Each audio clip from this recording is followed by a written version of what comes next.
basically, I mean, all of you know what the raison d'etre of this whole conversation over here is, and it's about making the workplace more friendlier. Nikhil, can you speak louder? It's about making the workplace friendlier. It's about making workplaces more inclusive. And I know some of you have been complete pioneers. In fact, all of you have been extraordinary pioneers in putting this kind of initiative together.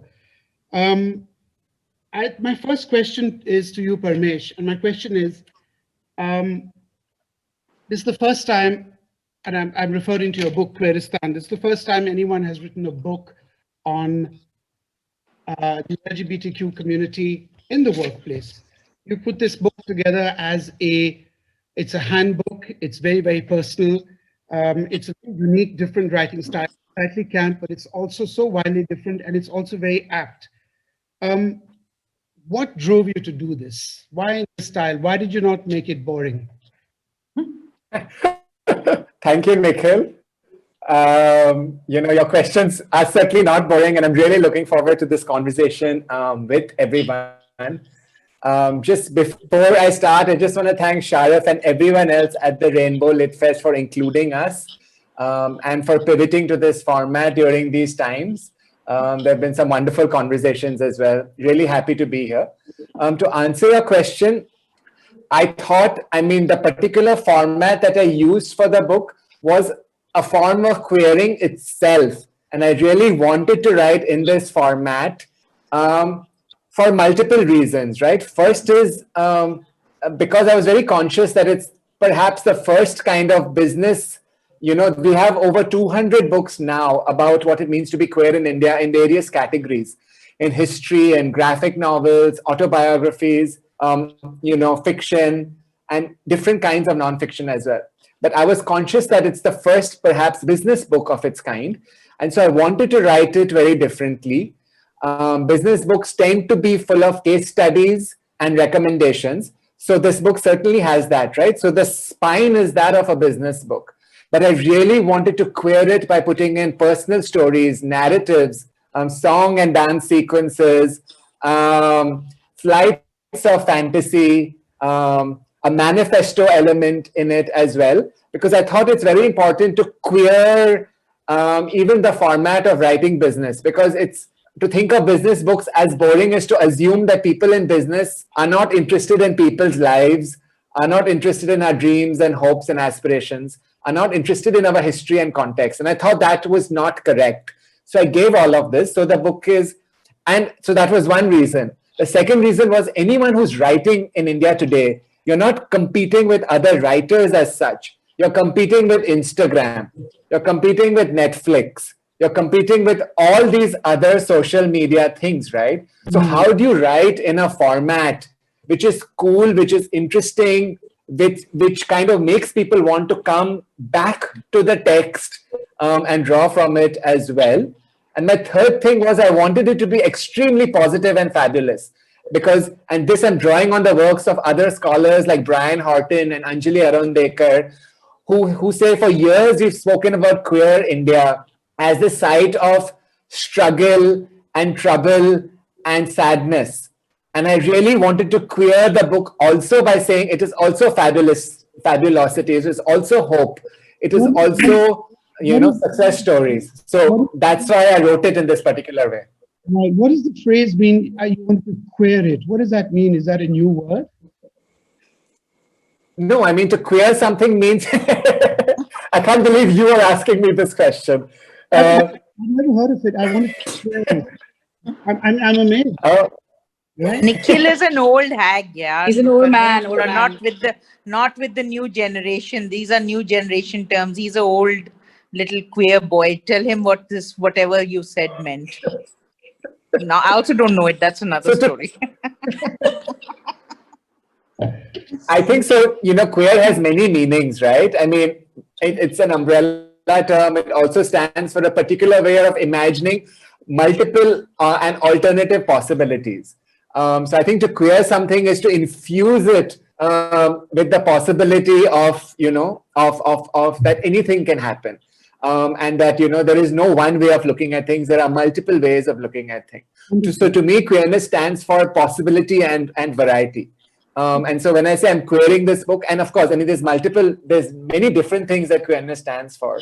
But to me, it stands for, interjecting, the pleasures of, of different ways of seeing into the text. And that's what I wanted to do with this book as well.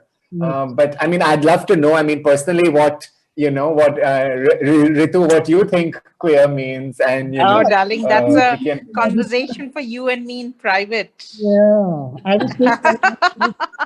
was coming to you, Ritu. I mean, literally, I mean, the camera is not working. So, I mean, I've had my hair and everything done. So I did. Oh, darling, I also actually put a little bit of gel just for you. Powdered his nose. Yeah. Powder, yes. Yeah, well, Ritu, let me come to you. As a major petitioner of 377, and you had such a dramatic victory. Thank you. And as Parmesh pointed out earlier when I had a conversation with him, that Dr. Shashi Tharoor, he's very wordy. He said we should have a discrimination law first and then equal marriage. Do you agree with that? Or do you think it should run side by side? Or is he being careful? Because I do know, apart from being very verbose, he also put up the private bill first. So, we shouldn't give him a bad time. What do you think? No, look, I don't know. I think you cannot really say or decide one after the other. Equal, you see, at the end, it's not about equal marriage. It's not about a ceremony, or it's not about, how shall I say, putting like a party, a reason for caterers like us and hotels like Priya's to get filled up because it's a wedding or a marriage. The reality is, it's at the end, what is it about? Equal marriage or partnership? It is about having every individual the right to enjoy their life, their freedom, and their love to fullest. 377, barring of, striking that off, was really the first step. And if I really look back, yes, it was something which was amazing, but is it a real victory? No, it is not. Because to say, okay, now I'm not going to put you in jail because you're homosexual, and I should say, thank you, God, I'm so grateful to you. I mean, that itself, per se, the law is so ridiculous that it should not have existed in the first place. So striking that off is really, how shall I say, it's not a victory per se, or it's not something one should say, wow, balle balle, we have achieved it, we have arrived. No, that should not have existed. What one really needs to fight for or get are some basic equal rights. I'll tell you a very simple thing. I still remember when I came back from England to India, and I was with my partner that time, and I wanted to get a simple insurance, and I wanted to put my partner as a nominee. I could not do it because insurance law would not allow me to put anyone who's not a family member or a spouse per se. Hang on, it doesn't work for me. Today, if something happens to me, and if my partner, thankfully, right now in India, the hospitals are not so strict that they only ask your family. I mean, everyone can be there. But today, if something was to happen to me, I want my partner to decide for me. I don't want my extended family or relatives or whoever who can decide for me, with whom I may not have a relationship, than a partner. So I think you want to call it a marriage right, you want to call it a civil, whatever it is, at the end of the day, however you may word it, the reality is still everyone does not have the same right, whether heterosexual, homosexual, bisexual, whatever. That itself is wrong to begin with. And that is something you should not be begging for. That's not something you should be saying, please give it to me and I'm going to be grateful to. This is my right. I am a law-abiding citizen. I pay shitload of taxes, have been paying shitload of taxes all my life. I have made this country proud. And why the hell should I not have the same right as everyone else, where who I choose to live with, who I choose to love, who I choose to leave my things to, and who decides to make decisions for my life. So I think Dr. Tharoor, yes, he's been quite advocate, but I don't want to get into politics, although politics, and I think this is quite involved. But if that time Congress had not taken a stand, we wouldn't be where we are. But yes, he did his bit. But saying this right now, I think is just, no offense meant, he's a great guest of mine, but I think he's just shoving it under the carpet right now and being politically correct, which he should be. Nikhil, you're on silent. You're on mute, Nikhil. You're mute. Still on Now, mute. can you hear me now? Yes, we can hear Yes. and see you. You Okay, also. Priya, I want to come to you for a moment. You know, I remember someplace else, and that was a pioneering nightclub you started, which we all used to go to, and you made it very, and I remember it very distinctly because you had made it so kind of user-friendly for everyone, whether straight, gay, lesbian, etc. I mean, what drove you to that? Why did you thought far more earlier than anyone else did? So, Someplace Else Delhi opened in '94. Thanks, Nikhil, and thank you all for frequenting it frequently.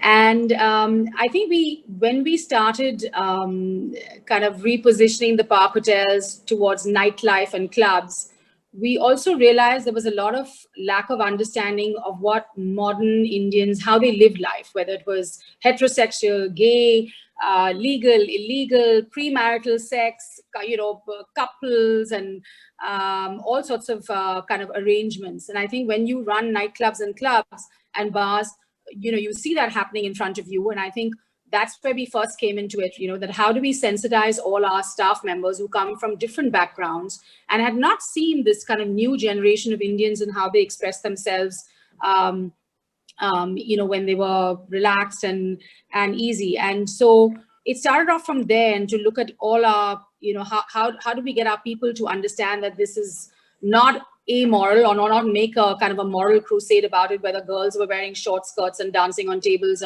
or vice versa, or people were just going on with their lives in a bar or a club or a restaurant. So it started off from there, and we started doing this with all our people, and it was very educating because people came from so many different backgrounds, and for them to actually understand not just their team members who were the same age. We have a lot of young people working for us in their 20s. So it was understanding the team around them, understanding the customers, whether international as well as local. So that was a very important part of the process. And then secondly, looking at Delhi and some of the bigger cities, we didn't have anything in Bombay at that stage, was to really look at how we could provide a safe space for the LGBTQ community to have a safe space to hang out in. And of course, things were not legal at that point, so it had to be done as whatever, the singles euphemism night or whatever, and promoted in a more underground manner. And that's what became an institution, first of all, at Someplace Else in New Delhi from the late 90s onwards. And I think Nishit Saran was a very important part of that process. And from our gender sensitization was Arunesh Meyer, who actually worked with us a lot to create those modules and take it forward to even to our smaller hotels in smaller cities. So I think there were those two things happening, and we took those kind of single nights out to a couple of the other cities, I think Bangalore as well as Hyderabad and Calcutta. And of course, last year with everyone's good efforts, when Article 377 was repealed, there were huge celebrations, and I think now that those nights are much more, let's say, regularized. Right. I mean, I think now when I look back, I think it was just not girls in little skirts dancing on the tables. I think there were boys also. Boys in little skirts also, yeah. Dancing on the tables. There were a couple of battles also which I had sorted out in and outside the loo, which we won't get into that just now. So, Vivek, I've been coming to your office for the last 25 years, always barging in for cheap lunches, etc. What struck me was that you've always had interesting people working for you. I think yours office, when you were in Connaught Place, when you had the graphic design company, you always had women, and you had women, they were from upper crust and middle class and lower, and you opened it up to everyone. And I think even at Karma, you've taken it forward to another level. What made you do that? Was it just, was it you just drew those kind of people, or was it empathy on your part, or No. was it no plan? You know, my first employee was a woman, and she still works with me. It's whatever, 25, 27 years later. I never thought about it. It just happened that they were women, you know, and I mean, even at Karma, I run a largely women-centric organization. It's just happened. And initially, when I ran the design company, it was all women and me. And then I was running a project with Salam Balak. So I used to have a bunch of their kids working with us, interning with us, and then some of those kids joined us. And those are a few guys, but the rest were all women. And you know, as I said, it never really occurred to me there is a plan that I have to do this for a reason. It was a comfort space. I found these women were educated, they were smart, they were efficient, they could work, they could deliver. They were very honest, trustworthy. I found the trust levels much higher with women. Right. Across every single category. And then, you know, Right. how that happens as you get used to working with women, then basically you just instinctively hire them, you know. And with the guys, there was some kind of question mark, some kind of thing that came up. But with the women, I was just, you know, I was extremely comfortable, and we usually became in fact, at one point in time, there were just so many women, it was too much, because what I didn't realize is a lot of the women need some men around to, need some sort of male energy around to balance things Need out. to balance. Yeah, well, it depends on the kind of men. I think it's No, unimportant. but I think Nikhil, I think it's not important. I think it's I unimportant. think some industries attract a different mix of people. I mean, you know, Ritu and I are in hospitality and restauranting, and even though you actually want to promote more women in the workplace, Doesn't it's happen. not so easy, and it doesn't happen. You know, I mean, I'm struggling at 22 to 25%. Some hotels more. It really depends on the industry. I think. I mean, you know, we have a gender and diversity and inclusion policy, but you have to push it in some industries much more. No, I think Parmesh, I want to come back to you, Parmesh. For Oh, sorry, Vicky's saying something. I said, I think Go ahead, Vivek. now we're 50%, I think, 50% women, I think. That's fantastic. That's amazing. Parmesh, I have a question for you. Can you hear me? Can Parmesh hear me? Yes, Yes. Yes. Okay, Yeah, go so ahead. Parmesh, without getting into, actually, you know what? Be indiscreet, for God's sake. You put this book together, and there must have been a lot of organization you worked for. And I'm not asking you to name names, actually name names. Who were the people who were the best to work with, and who were the ones who were slightly difficult? I mean, which were the companies that were inclusive? I mean, I know Godrej, by setting up the lab and everything, and with you and the promoters, etc., thing is absolutely extraordinary what they've done. But give me some good examples which can be a lodestar for other people to follow. And then also tell us people who you hate. Sure. So I think dare what is you. common, I dare you. sure. I think what is common amongst those who get it and those who perhaps don't is not how big or whatever, you know. In inclusion, as with most things in life, size doesn't matter. It's what you do with your attitude that matters, or what you do with everything else that you have that matters, especially in this, right? So I have found big companies, whether it's Tata, Wipro, you know, and Goldman Sachs, IBM, being as receptive to it as I have found so many other big companies who perhaps are not receptive. But I mean, and we will see what happens with these companies. I mean, there's enough now data that shows that if you're not inclusive, you will wither up and die in a couple of years. So, I mean, you know, companies that are not on this journey are in a sense seeding their own demise. There are smaller companies, right? Like a ThoughtWorks in Bangalore. You know, Priya is here with the park. But, you know, Keshav runs Lalit, right? And these are relatively smaller hotel chains than, you know, so many of these other big ones, right? But they're so much more inclusive than so many of these larger chains, for example, right? And it's not just people in Delhi or Bombay or Bangalore. I've been doing these talks with All India Management Association or CII or FICCI. And you'll be amazed at how many of the smaller companies in a Ludhiana or in a Kochi or in so many of these, because they're part of these member organizations, have understood the business case for it, that being inclusive makes you more money, and there's enough data out there In India, for example, just focusing on LGBTQ, the Indian queer market is worth $200 billion with a B. Now, Indian does queer- Ritu want some of that? Wow. The Indian queer market, yeah. I'm sure Ritu wants a piece of the $200 billion. And so does Kama. So I'm sure as so does does Priya. Vivek, I'm sure so does Priya and as does Priya, right? As does And Vicky. Avian Media, I'm sure. Yeah, so everyone. Yeah, So- but don't, yeah.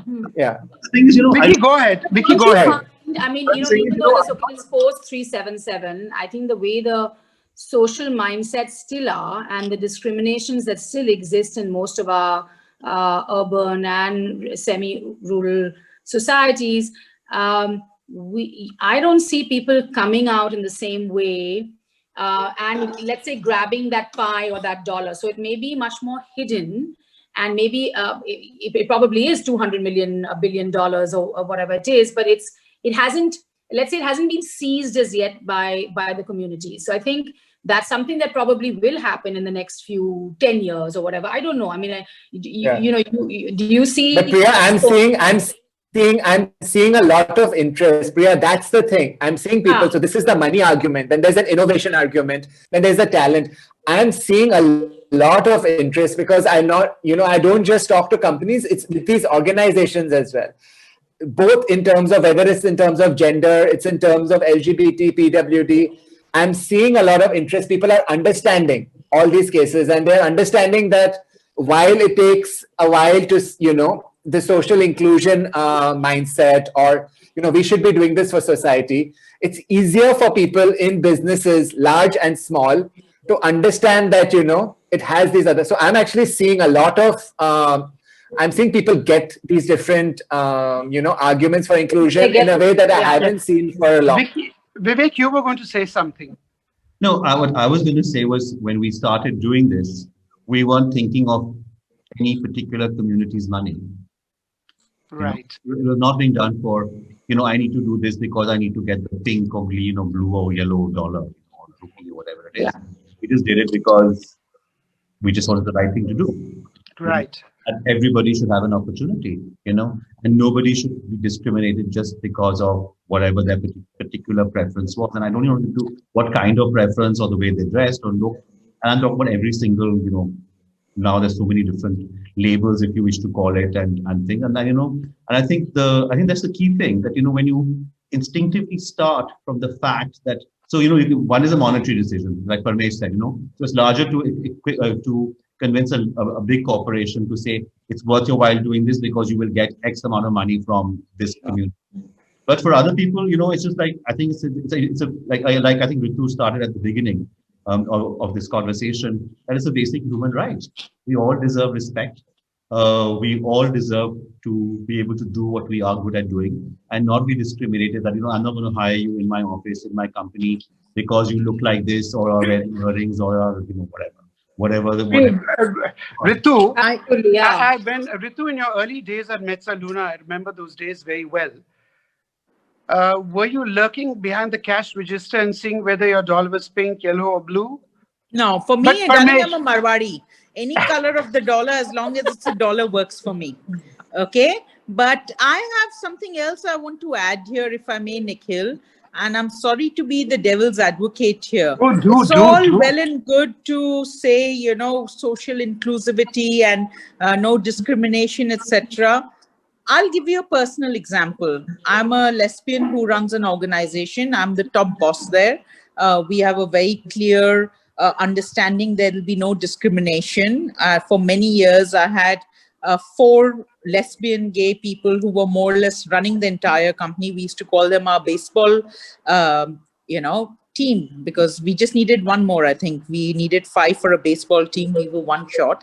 But, all is well and good. But the reality is the biggest problem, and which still exists everywhere across the board, is you may have your policies of inclusion, whether it's on sexuality or gender. But how the hell do you make sure it's implemented at lower levels? To give you my example, Correct. 95% of my staff are from very lower strata, most of them are uneducated. They are waiters, they are cooks, they are from villages. And what happens on ground level, which the management cannot control on day-to-day basis, is this very subtle bullying, very subtle. And you find, I mean, I actually found people leaving, which I couldn't do, and then having comments, yeah, अगर वो थोड़ा लड़के जैसा behave करती, अगर थोड़ी लड़की की तरह बिहेव करती तो मैं ऐसा थोड़ी बोलते. And not only against LGBTQI community, but also against women. So I think the biggest problem that we are facing right now, more than any corporate laws, more than policies made at corporate levels, let's also not forget, corporate business is a very small part of employment across the country. The majority of business actually comes from smaller companies, individual companies. How the hell are we going to actually get that sensitization in at that first level? Like Priya said, you know, when she started the nightclub, she had to make sure that the waiters and the staff understood how the LGBTQI or alternative lifestyle, and wouldn't stare at, you know, a same-sex couple maybe holding hands. We had to do that as well. But that is with, let's say, guests.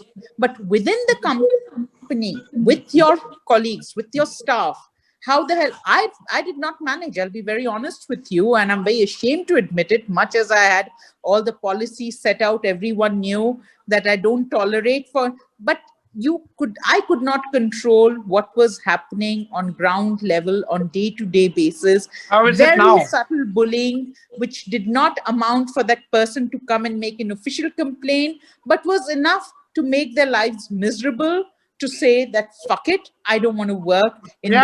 Yeah, I completely understand this. I think most of us have been through this at some point in our lives, in school, etc.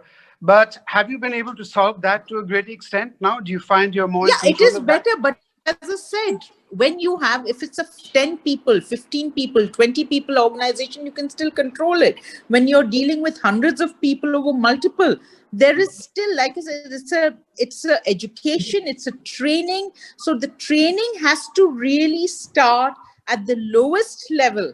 The minute you hire people. Upward. Yeah, well, Nikhil, I would even go back, and I think this is something that, as a society in general, we have to be more, training young people on, and it's, from the adolescent level. How do you respect people's differences? At home, it has to start male, at home. female, and there's a lot of work being done by many organizations that work in this area, because how do you sensitize young kids as to allowing people rights over their body, rights over their freedom of expression, who they marry, how they marry, what they do. And it starts at that level when kids are young. I mean, I could go back into their homes and all that. That's also part of building up that understanding in young Indians. And that really is the problem. And then they come to the workplace where they may have already got these behaviors and understandings ingrained, and and understood that this is how a man should behave, this is how a woman should behave, this is what the line should be. I'm from this community, I cannot marry that community. Yes. I mean, when you talk about equal rights and equal love and things like that, they're great ideas, but there are many people in our country which are not given that right. Forget about whether they're from the LGBTQI community. So many communities have the same issue. You have to understand. In the training and the understanding has to start at a much younger stage. By the time they come to the workplace, you have to make them maybe sometimes unlearn a lot of what their biases and unconscious biases are. Parmesh, here's a question for you then. Because you've written a very instructive book. I can talk about AVNWE, for example. It's a very inclusive organization, and the minute people join, basically they've walked through how we are an inclusive organization, that we won't put up with any kind of abuse to LGBTQI.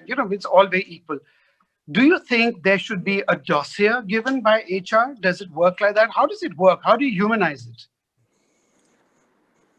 So thanks. And I think we humanize it by doing all of these things. As Ritu has said, as Priya has said, as Vivek has indicated, this is a long-term, not, it's a longitudinal, not so sexy process. It's not as easy as putting a rainbow filter on your social media and saying, okay, we're inclusive today.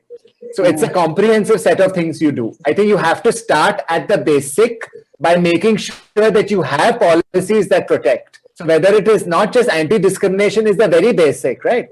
Anti-discrimination, partnership benefits, gender affirmation surgery. Now these are becoming the norms more and more across, not just big organizations, small organizations as well, right? So having the policies gives your employees the confidence that at least if something happens, there is there is recourse, because it is there in this document. When I've joined a big or small organization, they have told me we stand for Correct. this. So I have a reason to complain. But then having policies, as Ritu said as well, right? It's not going to change societal attitudes. So you have to follow the policies by really working on culture. And what is culture? Culture is what you say and do every day in that organization. Right. How do you tell your employees? How do you tell your customers? How do you tell your vendors whom you deal with that this is what you stand for, right? It's what you demonstrate every day. And that comes by investing in training. That comes by investing in sensitization workshops. A good place to start is when you have people join you at the very beginning, because saying this is what we stand for. Do these workshops with them. Make sure you do regular check-ins at the end of every year. There are many other nudges that you can use. A lot of organizations are using, which is why all these indexes have come up now, right? With Stonewall, Pride Circle and all. Many organizations are saying, we want to be considered one of India's top 100, gender sensitive or LGBT friendly companies, which means we better follow these criteria, right? So I'm saying there's multiple things that one can do. It's not either or, right? We have to recognize that this is the society we live in.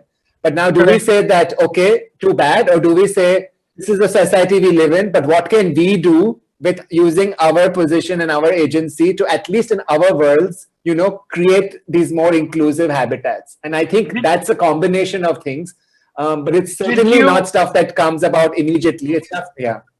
Did you, while you were putting this together, did you interview any companies in the upper reaches of Haryana and Punjab?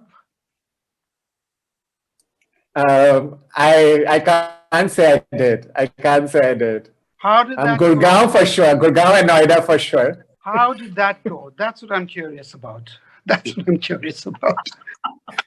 Ritu, here's another question for you.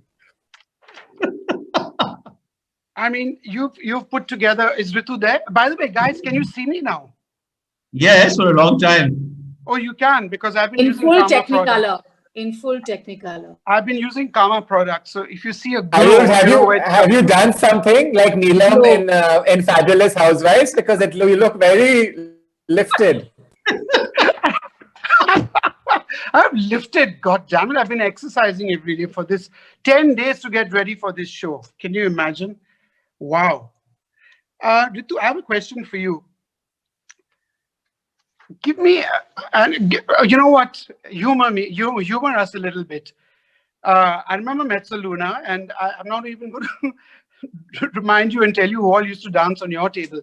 But there must have been, when you came back and you set up the whole gig in GK2, etc., were there any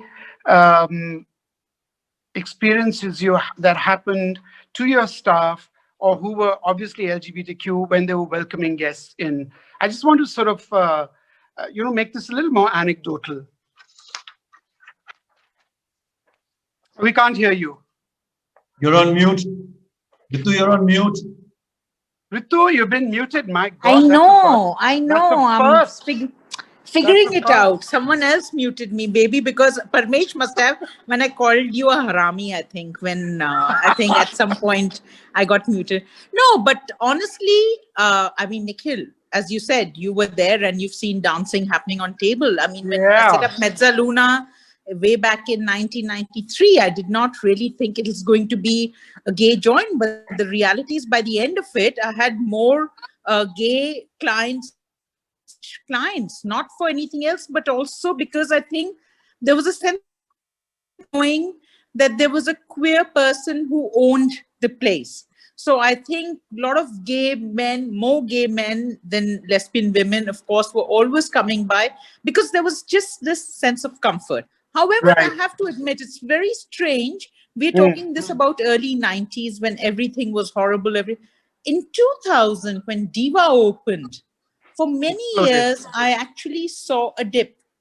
I actually saw that people, gay, and again, I'm talking mainly about lesbians more than gay men, because I really think somewhere psychologically, women have a lot more difficulty accepting their sexuality than men do. And that's why you see worldwide, you see more gay men who are out and more women who are closeted, which in some ways is also quite ironical, because in a country like India, for two women to be together, so easy, though friends jinki shadi nahi hui saath reh rahe hain, you know, because lonely and companionship. So it's really very easy for two women to be together, but Actually- somehow you never see them out, you know, you never see them coming. And we had these few lesbian couples who no one spoke about them, that they're lesbians. I mean, whatever little holding hands would happen. When 2009 happened and Delhi High Court announced that, you know, it was okay, 377 is not valid, it seemed all the women came out of the woodworks. I still remember the next night, Diva GK2, I only had lesbian women all Wow. drinking, eating to a hilt. I'd never seen so many. I mean, unfortunately, I was taken that time, but it would have been a perfect opportunity because I'd never, ever in my life seen so many lesbians in the city of Delhi. Well, there's your pink rupee. I know, absolutely. Why do you think I started restaurants in the first place? You know, Aisha, who used to work with me and was really at helm of Diva for many years, the only way I could tempt her into joining Diva from her fancy corporate job was, I said, darling, I promise you, you will meet the woman of your life in the restaurant via one of the clients. And lo and behold, she did. She did. So don't ever underestimate the power of a if you're Absolutely. single, ready to mingle. Vicky and Priya, I'm going to one question to you. Then Parmesh, I have an important question for you. Do you think it's fashionable, therefore, for you guys to hire an inclusion officer, or is that too fashionable? Is that too touchy feely? You know, I think if you have solid HR policies and a team that believes in it and drives it, I think you should be able to balance it out. I think sometimes if you have an inclusion officer, it's maybe recognizing that you have a problem. So maybe in a large corporation that may be an issue. I mean, we are medium sized, and I don't see a need for one. But it's always important for the leadership to keep that diversity, gender balance, and inclusion really in our eyesight. So I think if the top leadership is doing that, and so is the HR leadership, I think it's not really required. Vivek? You're on silent. Vivek, you're mute. It's like Charlie Chaplin. Go ahead. No. The thing is, my company is too small yet but I think what Parmesh said, and I really relate to that, because the two things, what Parmesh and both Ritu Dalmia said, is that how does one, as you grow bigger, so one is, when you're small, you're involved, but now I've got stores around the country, different places, I'm not, not getting around. It's, how does one keep everybody sensitized? And I think there has to be some kind of that manual, I guess, as a starting point, that when they join, there's some kind of, and I think we don't have that in our HR manual when you join, that there's a full inclusivity, thing of, so like they're taught about our value systems, which are, whatever, balanced, authentic, kind, but this idea of inclusivity and all of those things, I think, is something which we now, I think, as the company gets bigger, need to be definitely formalized. Whether it comes as an inclusion officer or whether it comes as part of HR, who is sensitized and whenever they include it in the joining system, joining thing, I think it's really important, because I think from day one, when it's drilled into you, shown to you in a manual and spoken about, and also that it's written there, that there's somebody there saying it's inclusive, I think that's really important. I think I agree with that. So basically what both of you are also saying, that you'll do it post-IPO. Yeah, we're not saying that at all. He already has a post. Parmesh, We're already doing it. We don't need the officers. no, I know. I'm just joking. We are the officers. Yes. So, Parmesh, I'm going to come back to. No, but Nikhil, we lead by example. That's the thing. Yes, Exactly. absolutely. Parmesh, we spoke a little bit earlier about, and I'm going to ask you, maybe I should sum this up a little later with what gives you hope. But in the meantime, I have a couple of questions coming in.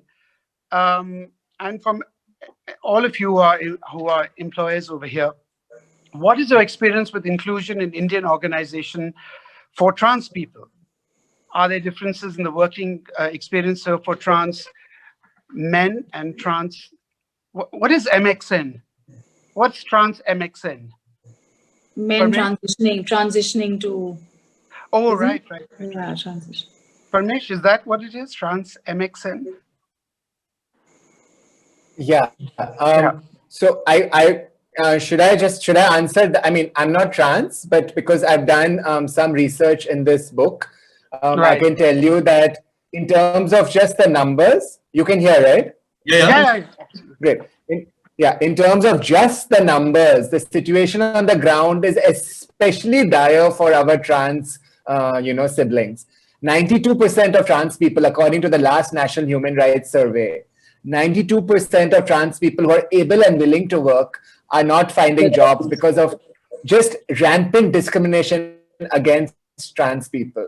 So I think on the ground, while LGBTQ people are discriminated against in general, trans people are especially within LGBTQ people discriminated against particularly. And it's very hard, especially in COVID times and post-COVID times. You can see it's really difficult. Now, what's interesting is a lot of intermediaries have entered this space. And so I get hope from some of these exciting projects which have come about recently, right? One of them is Periphery, which is based in Chennai. They upskill and place trans people in different organizations, because a lot of trans people, because of structural issues, they may not have completed education because they were bullied, they were forced to leave school and so on. So a lot of trans people might not have the kind of sophistication that you might need to work, with an MBA degree, etc. So organizations like Periphery are saying, how can we upskill? How can we, part of skilling India mission in general, give people the training to work in specific jobs, and are working with companies like Walmart, etc., and doing the skilling as well as the placement for them. So I think that's exciting. To me, and I think that's one way of going about. Yeah, to me, it's extraordinary that, and it's amazing how far what pioneers like you all have done as employees and as activists, that these kind of questions are being asked. This wouldn't have happened 5 years ago. Yeah. And that is such a dramatic change and something to be so proud of. So Nikhil, I just want to give one more example. Nikhil, if I can. Go ahead. Yeah. Go ahead. Sorry, there's another incredible organization called Sandeep Nagar, which Grace Banu, the trans activist, is running. It's an all transgender run dairy cooperative out of Tamil Nadu, that the government of Tamil Nadu, corporations and trans activists have set together with housing, with jobs, with cattle, and with a direct pipeline to the market. So I'm saying there's many exciting models coming about, and I think it's useful for us to look at some of these and see which can be scaled, at large to solve some of these issues. Sorry. Yeah. Oh, look, Ritu, there's a pussy behind you. Kitty. Oh, what a cute pussy. Are there any more questions coming out from the audience? Because we have about 10 minutes left. And I'd like to sum up. Yeah. So, Priya, I'll come to you. If I was to sum up, and, as a pioneer, etc., so what gives you hope? I work, I do a lot of work with women's rights and movements also, and I see similar issues. And the whole question is, how do you, first of all, make people understand what are their rights, and then help them to achieve it, whether it's in their workplace or in their own personal lives and things like that. And I think that's really important going forward. I think, of course, the biggest hope is that 377 was removed, and it's not kind of illegal on one sense to express your sexuality. There are many other barriers, of course, as we've discussed before. So, I mean, we all of us who work with rights want to end and make sure that this is a world without any discrimination. And that's your hope. That's your biggest goal in life. It may take a lifetime of each one of us to achieve that. And that's what we have to keep on working at. It's never going to be a perfect world. But whether we say that we want no violence or we want no discrimination, that is the ideal world that we all need to move towards. Correct. Parmesh, for you, hope. So for me, I get hope from all the incredible young queer activists and movements taking place all over the country, not in the big cities. There are organizations like Zukia in Assam or Ya All in Manipur who are doing such amazing work in the Northeast that we should be talking about more. I told you about Grace Banu, who's in Tuticorin in Tamil Nadu, right? There are physical homes coming about for older queer people. Prince Manav is building one in Rajpitla. Gauri Sawant is building one here. There are all these incredible online spaces, Queer Muslim Project, Dalit Queer Project. There are online queer archives coming about, like Kamra. There are so many new young icons like Duty Chand. Who would have imagined that we would have a lesbian sprinter as one of our country's leading sports stars just a few years ago, right? There are places like Raipur Pride or progressive governments like Chhattisgarh and so on, which are doing such amazing work. So what gives me hope is by looking at all these amazing changes and recognizing that someone like me, I'm 44 now, not so young, kidding. not so old. Nikhil has gone into depression, Parmesh. You can say these Do you use things. Kama products? I do actually. I do use Kama products. They're very good. My point is, I look towards these people and I'm like, if you're so hopeful, if you're doing all this incredible work, I draw my inspiration and courage from, these young queer activists across the country. It's fantastic. I'm really proud. Vicky, what's hope for you? Looking forward, your organization is growing bigger. You've got all these stores. The kind of people you've hired is so unique. I have to say I'm an eternal optimist, fortunately, thank God.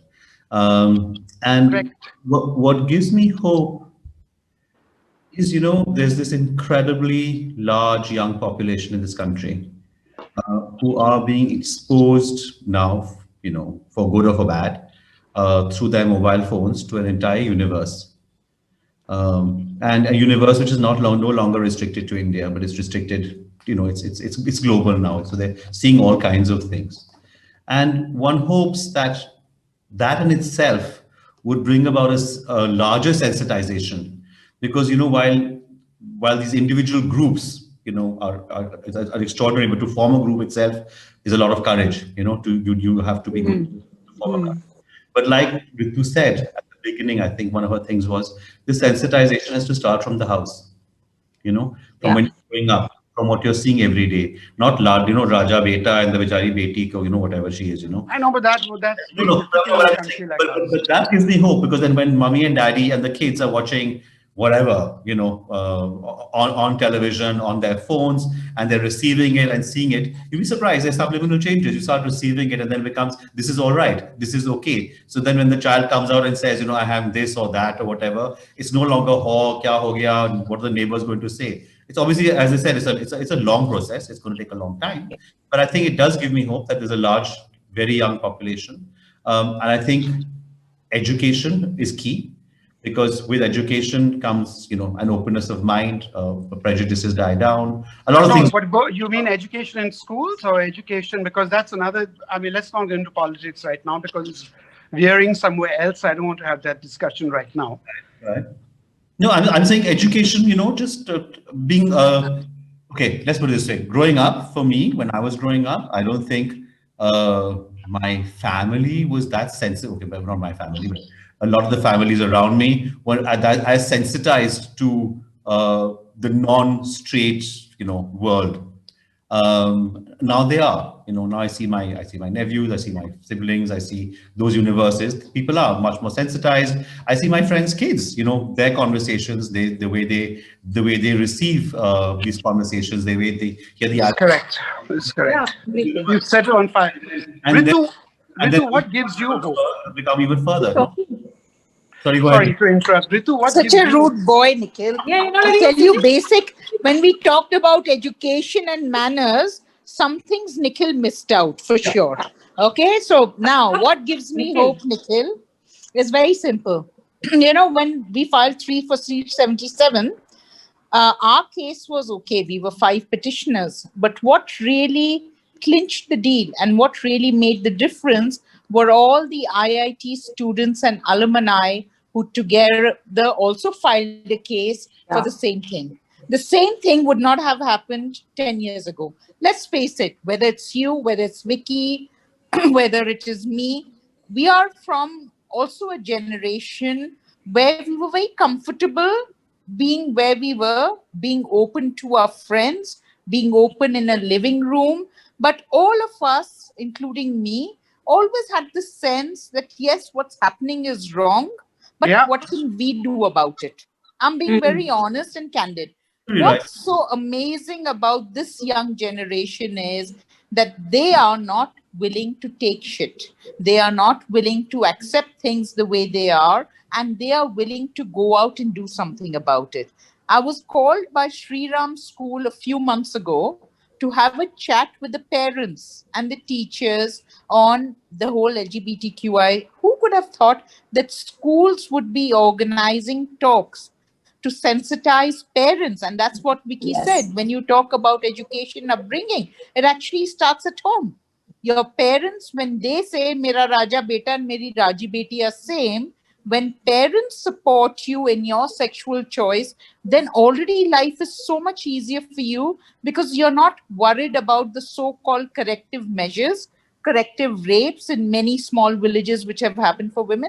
And that's what's so amazing. That's really what's amazing. It's happening in big cities. And now the important thing is, I hope it will go down and filter down to the smallest of towns and villages. That's fantastic. Where at home itself, they are taught it is okay to be who you are and we love you irrespective. Fantastic. I mean, coming from and someone those who- conversations are happening. Yeah, they are happening. I mean, yeah, I remember being called Raja Beti also.